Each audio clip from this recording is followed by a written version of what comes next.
نحمده ونصلي على رسوله الكريم اما بعد فاعوذ بالله من الشيطان الرجيم بسم الله الرحمن الرحيم رب اشرح لي صدري ويسر لي امري واحلل عقدة من لساني يفقهوا قولي.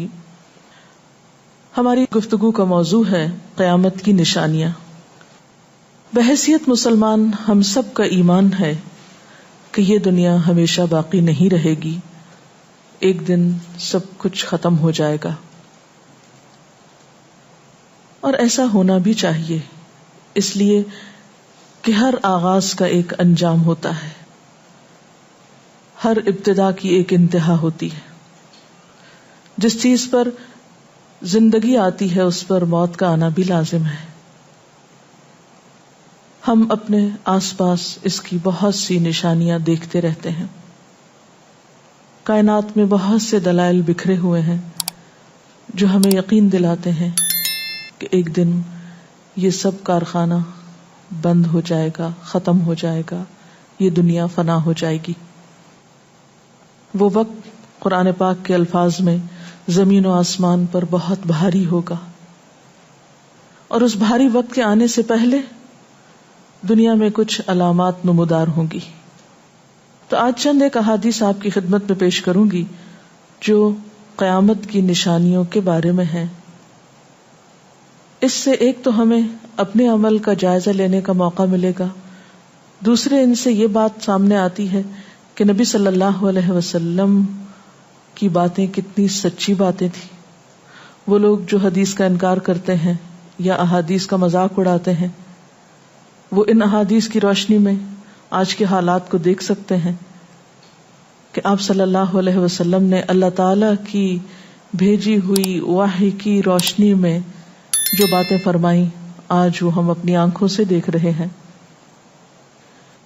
بہرحال اس وقت میرے سامنے حضرت ابو ہریرہ رضی اللہ تعالی عنہ کی حدیث ہے جسے ابن خزیمہ نے روایت کیا ہے. رسول اللہ صلی اللہ علیہ وسلم نے فرمایا، قیامت کی نشانیوں میں سے ہے کہ آدمی مسجد کے پاس سے گزرے گا مگر اس میں 2 رکعتیں ادا نہیں کرے گا. آج کتنے ہی لوگ ایسے ہیں کہ جن کے گھروں کے سامنے مسجدیں ہیں، وہ دن رات مسجدوں سے آوازیں سنتے ہیں لیکن مسجد کے اندر نہیں جاتے.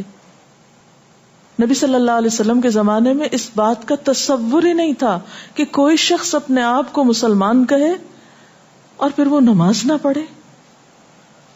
اسی لیے ہم دیکھتے ہیں کہ منافقین ہر حال میں مسجد میں پہنچتے تھے، بلکہ انہوں نے اپنی ایک الگ مسجد بھی بنائی تھی یا مسجد نامی عمارت بنائی تھی. لیکن قیامت کے نزدیک مسجدوں کے پاس سے گزرنے والے مسجد نہیں جائیں گے. ایک اور حدیث میں آتا ہے، حضرت انس فرماتے ہیں رضی اللہ تعالی عنہ کہ اللہ کے رسول صلی اللہ علیہ وسلم نے فرمایا، لوگوں پر ایک ایسا دور آئے گا کہ ان میں اپنے دین کی حفاظت پہ صبر کرنے والا اس شخص کی مانند ہوگا جو آگ کے انگارے کو اپنی مٹھی میں تھامنے والا ہے. یعنی دین پر استقامت اور دین پر عمل اتنا مشکل ہو جائے گا بعض اوقات کہ جیسے ایک انگارہ ہاتھ میں لینا کہ انسان نہ لے سکے اور نہ پھینک سکے.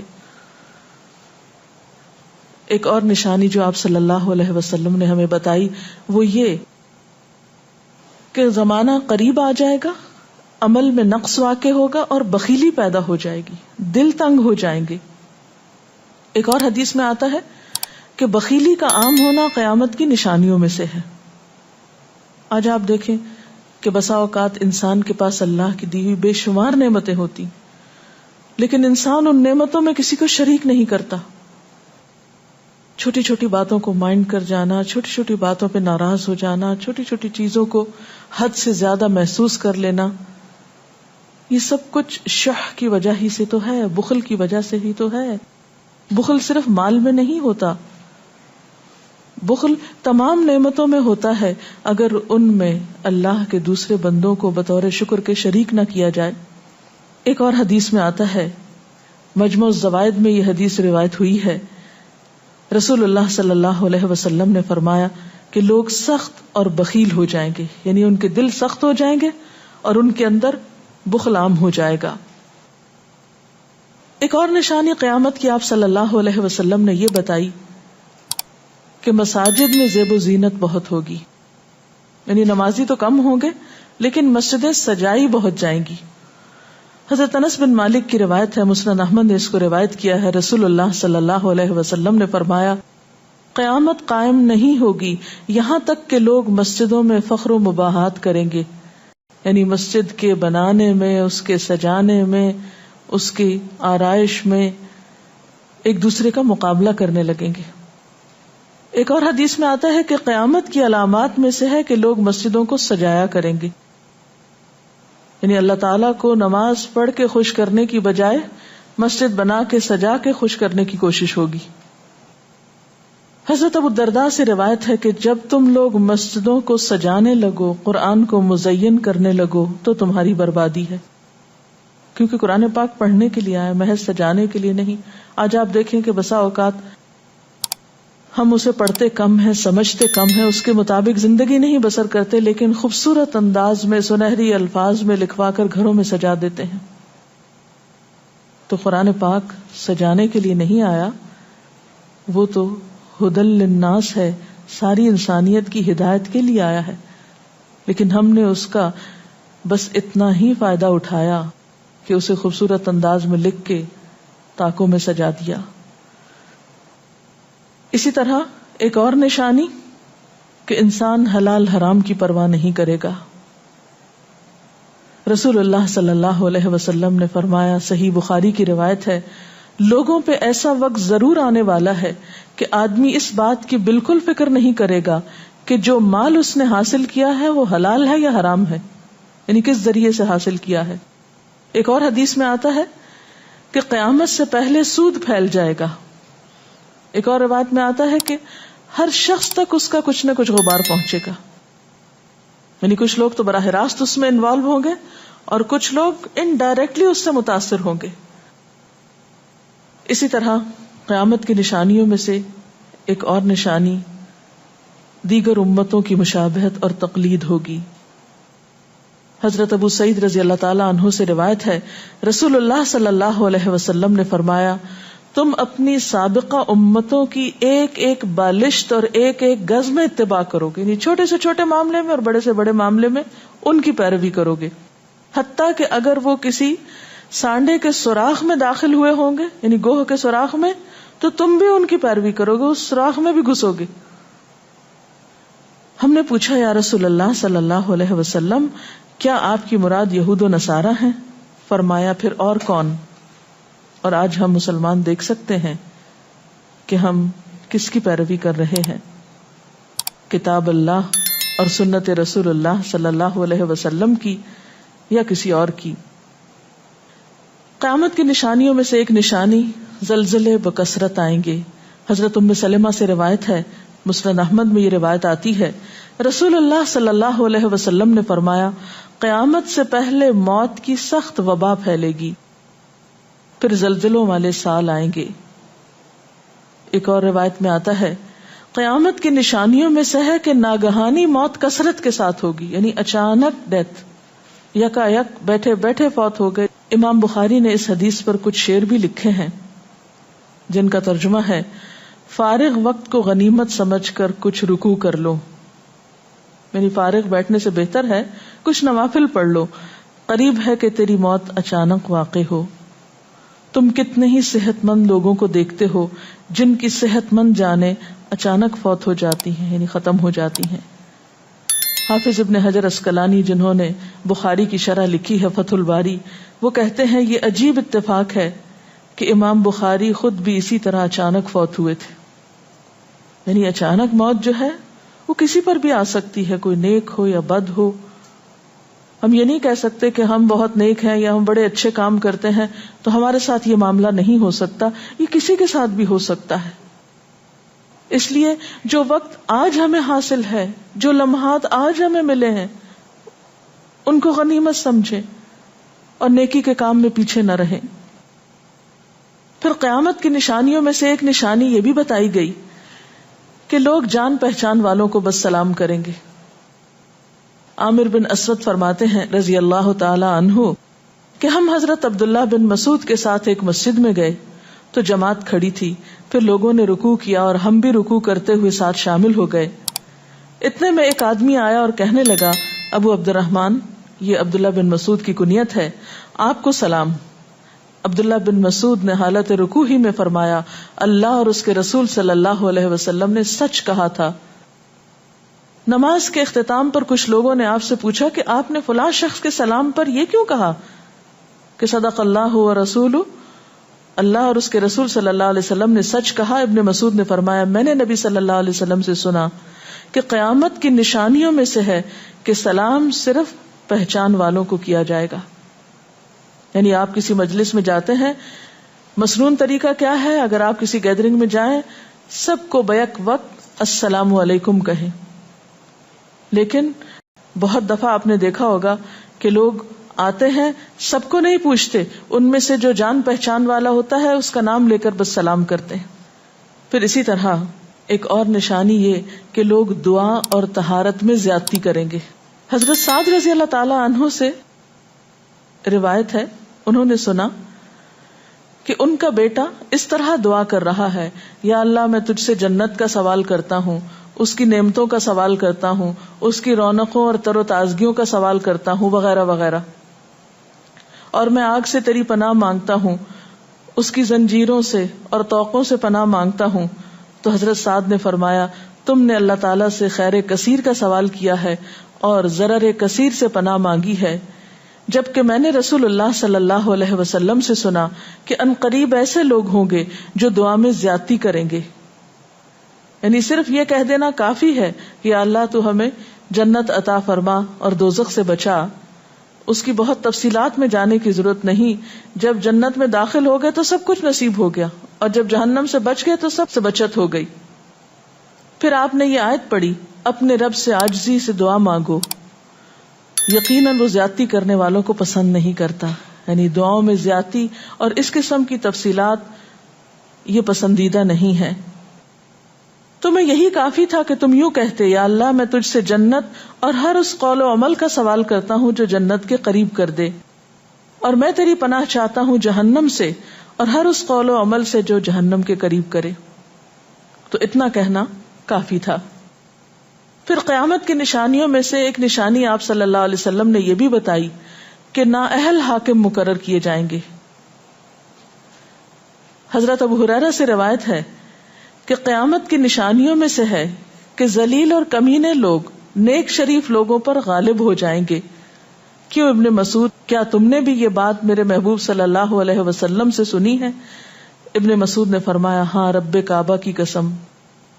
حضرت حذیفہ سے روایت ہے کہ قیامت اس وقت تک قائم نہ ہوگی جب تک کہ تم اپنے امام کو قتل نہ کرو گے، یعنی لوگ اپنے حاکموں کو مارنے لگیں گے اور اپنی تلواروں کے ساتھ آپس میں ہی لڑائی کرو گے، علاوہ ازیں تم میں سے بدترین لوگ تمہاری دنیا کے وارث ہو جائیں گے۔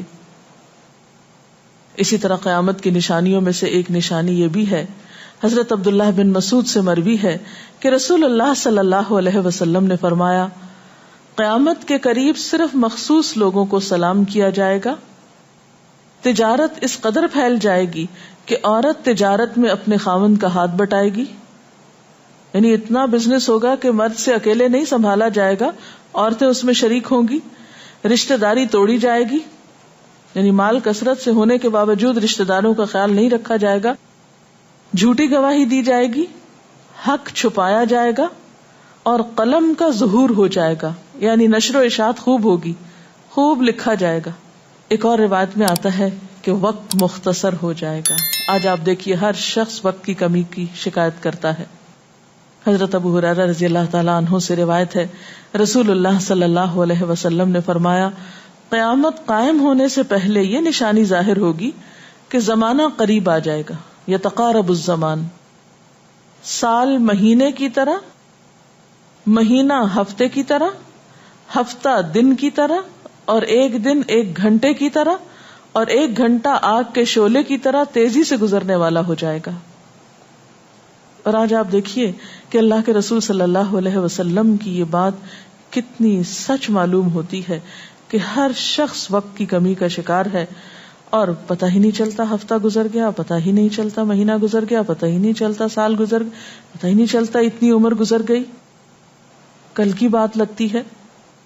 اور انڈائریکٹلی یہ اشارہ اس بات کی طرف کہ زندگی کی رفتار بہت تیز ہو جائے گی، یعنی فاسٹ لائف جس کو آپ کہتے ہیں اس کا شکار ہو جائے گا. ایک اور روایت میں آتا ہے کہ دنیا محبوب ہو جائے گی، موت سے نفرت ہو جائے گی. حضرت ابو ہریرہ سے روایت ہے رسول اللہ صلی اللہ علیہ وسلم نے حضرت ثوبان سے فرمایا، اے ثوبان، اس وقت تمہارا کیا حال ہوگا جب دوسری امتیں تم پر اس طرح ٹوٹ پڑیں گی جس طرح تم کھانے کے برتن پہ ٹوٹ پڑتے ہو. ثوبان نے کہا، میرے ماں باپ آپ پہ قربان، اے اللہ کے رسول صلی اللہ علیہ وسلم، کیا اس وقت ہم تعداد میں کم ہو جائیں گے؟ فرمایا، نہیں، بلکہ تم کثرت میں ہوگے، لیکن اللہ تعالیٰ تمہارے دلوں میں وہن ڈال دے گا. صحابہ نے پوچھا، یا رسول اللہ صلی اللہ علیہ وسلم، وہن کیا چیز ہے؟ آپ نے فرمایا، دنیا سے محبت اور جہاد سے نفرت. اور ایک روایت میں آتا ہے، دنیا سے محبت اور موت سے نفرت. اسی طرح نیک لوگ آہستہ آہستہ کم ہو جائیں گے. رسول اللہ صلی اللہ علیہ وسلم نے فرمایا، نیک لوگ یکے بعد دیگرے رخصت ہوتے جائیں گے، فوت ہوتے جائیں گے. فضول لوگ باقی رہ جائیں گے، بیکار، نکمے، جس طرح جو کا بھوسا یا ردی کھجور باقی رہ جاتی.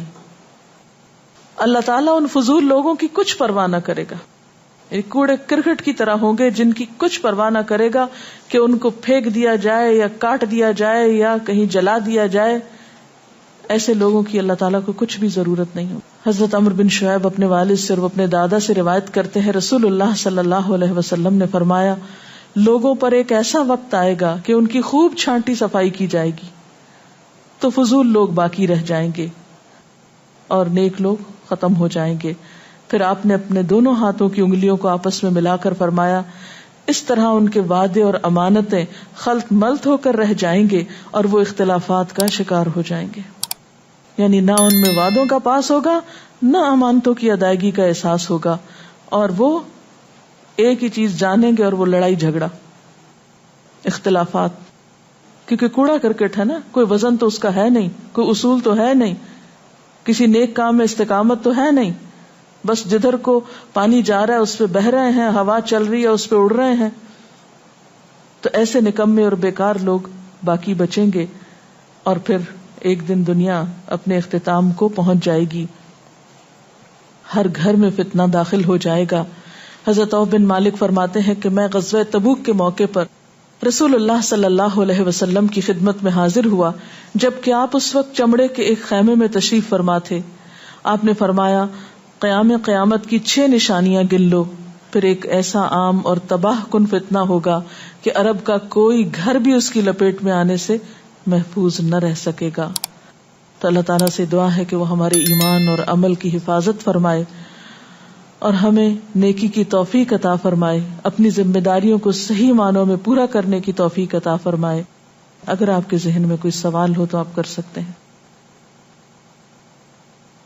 جو لوگ قیامت کی ان علامات کا مذاق اڑاتے ہیں اور کہتے ہیں کہ یہ حالات تو بہت عرصے سے ہیں، قیامت آنی ہوتی تو آ چکی ہوتی، تو ہم کیا کر سکتے ہیں، انہیں کیسے سمجھا سکتے ہیں؟ دیکھیے کہ جو لوگ مذاق اڑانے پر تل جاتے ہیں ان کا کوئی علاج نہیں.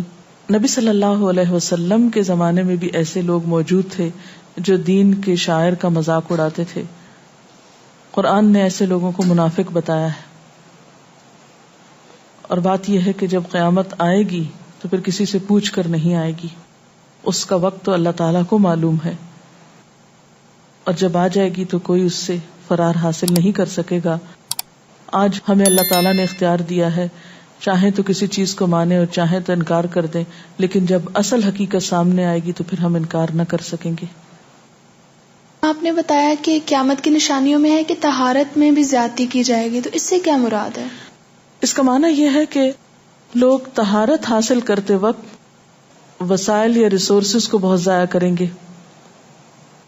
مثلاً یہ کہ وضو کرتے وقت بہت زیادہ پانی لنڈھانا، بہت صابن گرانا، اسی طرح نہاتے وقت بہت پانی ضائع کرنا.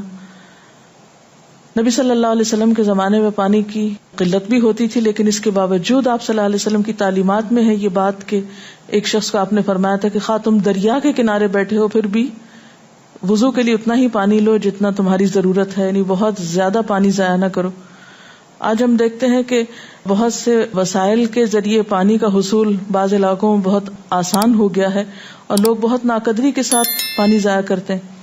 مثلاً بعض دفعہ دیکھا گیا ہے کہ برش کرنے کے وقفے میں ٹیپ کھول دی جاتی ہے، بعض اوقات 5 منٹ تک ٹیپ میں سے پانی بہتا رہتا ہے اور آرام آرام سے لوگ اپنی طہارت اور صفائی کا اہتمام کرتے رہتے ہیں.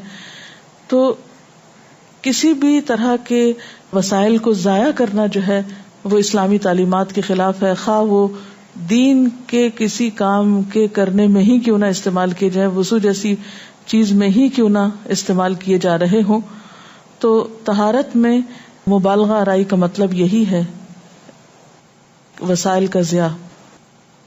دعا میں زیادتی کا مقصد کیا لمبی دعاؤں کا بھی مراد یہ ہوگا؟